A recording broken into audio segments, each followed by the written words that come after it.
Alright, what's happening, y'all? It is official. The Washington football team has finally signed free safety Bobby McCain to a 1-year deal. I'm super excited. I felt like this was more necessary than Charles Leno, because even though Charles Leno was a Pro Bowler in 2018, really good player, had a bounce back season last season, I felt like left tackle wasn't as big of a need as free safety. At least with left tackle, you had Cornelius Lucas, who was solid, very underrated. You had Samuel Cosme as your developmental project, and you never knew it was Sadiq Charles, maybe even Jerron Christian, who we all don't really like much, but at least he was there. But with free safety, it was just, I mean, Jeremy Reeves maybe? Definitely couldn't have been Troy Apke, so this makes a lot of sense. Bobby McCain comes in as your day one starter, and that's the thing that I really like about this signing along with Charles Leno. I think we signed 2 starters within like the last week. So that's pretty crazy. And then if you're thinking about the draft with Jamin Davis, De'Ami Brown, potentially St. Juice, and John Bates, and then if you want to count Jared Patterson as far as being part of a good running back rotation, we've brought in a lot of new starters. Day one starters very recently. Benjamin St. Juice is by far the most questionable out of the group I just named, but I think they are trying to develop him into being at outside corner, which will give them the freedom to move Kendall Fuller all around the field, most notably slot corner. Same thing with Samuel Cosme with the 2nd overall pick. Not expected to start week 1, but is expected to be the long-term starter at that position. But back to Bobby McCain, man. He was a 2015 5th round pick by the Dolphins. He spent his entire career with them before being released last week as a cap casualty. They're the ones that took Javon Holland in the draft. And basically, just like how the Bears drafted Tevin Jenkins so that they could release Charles Leno and save some money and hope that the drafted player gives you just as much production as the player you just released, Bobby McCain was basically the same thing with Javon Holland. They drafted Javon Holland so that they could have the flexibility to release Bobby McCain, and they're going to hope that Javon Holland is basically a cheaper option that gives you the same production as the guy that they released. Washington football team was like, don't mind if I do, for both players. A potential starting left tackle, and I think Bobby McCain has an easy path to be our starting free safety at least day one. Through the first 5 weeks of last season while playing at free safety, he allowed the lowest passer rating out of any free safety in the NFL. And then things started to break down from there. But just imagine what he could do behind this defensive line. And that's the theme for a lot of this. Like, when we drafted Jamin Davis, imagine what he could do behind this defensive line. Same thing with William Jackson. Imagine what he can do as a press man corner with this defensive line. But Bobby McCain as a free safety with the Dolphins defensive line that was underperforming last year. He's going from playing behind a talented defensive line to the best defensive line in the NFL. You know how much easier that makes your job as a free safety? You get to be more aggressive.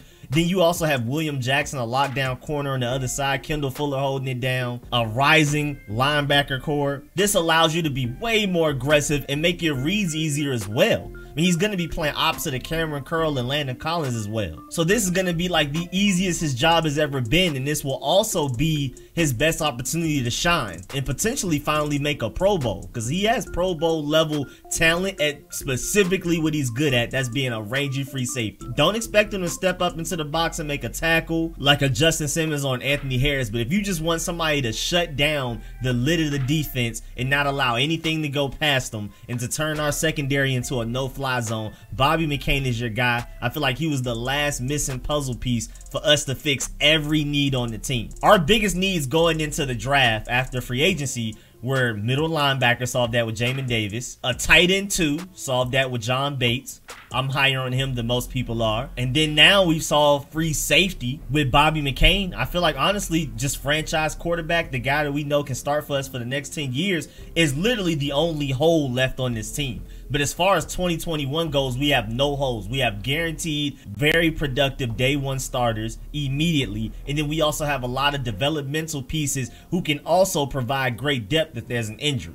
I mean, our team, say an injury happens pretty much anywhere on the team, the guy behind them is ready to step up and play. That's the big difference between our team. Not only are we more talented, faster, stronger, and everything after this offseason, but also we just have guys that's ready. Because when in doubt, Jeremy Reeves isn't bad, but I definitely prefer to have Bobby McCain starting and Jeremy Reeves still learning the position behind him. But Bobby McCain is really interesting because He was actually drafted as a corner, and Pro Football Focus, based on their grades, feels like his best season of his career so far was him playing slot corner a few years ago. But then he finally transitioned to free safety full-time in 2019, and then in 2020 he started 15 games at free safety. All the while he was the captain of the team. That's another great thing about this signing too.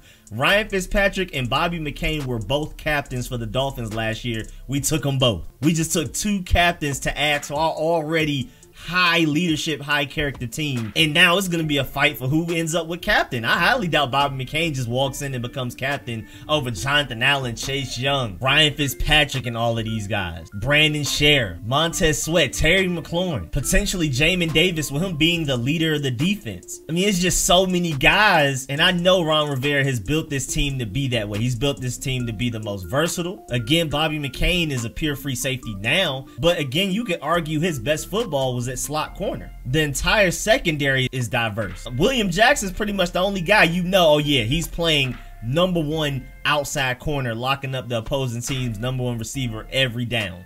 But everybody else could play this and there. Cameron Curl, Landon Collins, still don't know if he's going to be in the box or more of a strong safety. Daryl Roberts was literally signed as a anybody piece. He's had seasons in his career where he's played free safety the most. He's had a season where he's played strong safety the most. He's had a season where he's played outside corner the most. And he's also had a season where he's played slot corner the most. So Daryl Roberts is probably the most versatile guy out of the group.